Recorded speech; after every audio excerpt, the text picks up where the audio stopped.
Hi everyone, কেমন আছো তোমরা? আজকে রবিবার সকাল 9টার মতন বাজে।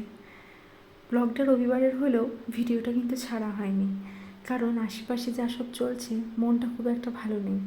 কিন্তু জীবন তো থেমে থাকে না, ঠিক এইভাবেই আমাদেরকে এগিয়ে যেতে হবে, কিন্তু প্রতিবাদটা থামলে চলবে না। যাই হোক, সেই ভেবেই সকাল সকাল দিনটাও শুরু করেছি।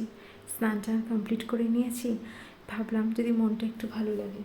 তারপর আবার আমার ছোট বাচ্চাও আছে বাড়িতে, তাই বাড়ির কিছু কাজকর্ম সেরে সকাল সকাল স্নান করে নিয়েছি। তারপর ঠাকুরকেও একটু পুজো দিয়ে দিয়েছি। রোববার মানেই তো কাজকর্ম বেশি থাকে, কাজকর্ম কম হয় না। যাই হোক, আজকে বড় বাড়িতে আছে, হয়তো কিছুটা হেল্প হয়ে যাবে।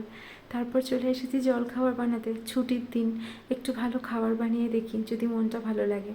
সেই জন্যই লুচি, তরকারি আর মিষ্টি, একদম সাধারণ জলখাবার দিয়ে আজকের দিনটা শুরু করলাম।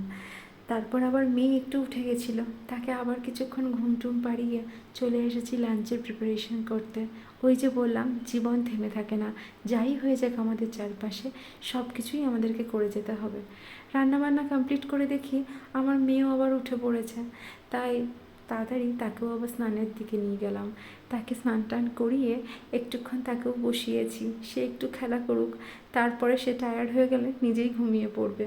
সত্যি সে টায়ার্ড হয়ে পড়েছিল। একটুক্ষণ খেলাধুলা করবার পরে তাকে আমি ফিড করিয়ে দিয়েছি। তারপর সে নিজে নিজেই ঘুমিয়ে পড়েছে। কি শান্তিতে ঘুমোচ্ছে, তাই না? সেও মেয়ে, একদিন বড় হবে। চারিদিকে সমাজ যদি ভালো না হয়, চিন্তা কিন্তু বাড়তেই থাকবে। যাই হোক, সে এখন ঘুমোচ্ছে, তাই আমরাও একটু লাঞ্চটা করে নিই। নারীকে তার যোগ্য সম্মানটুকু দেওয়ার শিক্ষা যেন প্রত্যেকটি বাড়িতে বাড়িতে থাকে, এই কাম্য রেখেই আজকের ভিডিওটা শেষ করলাম। টাটা।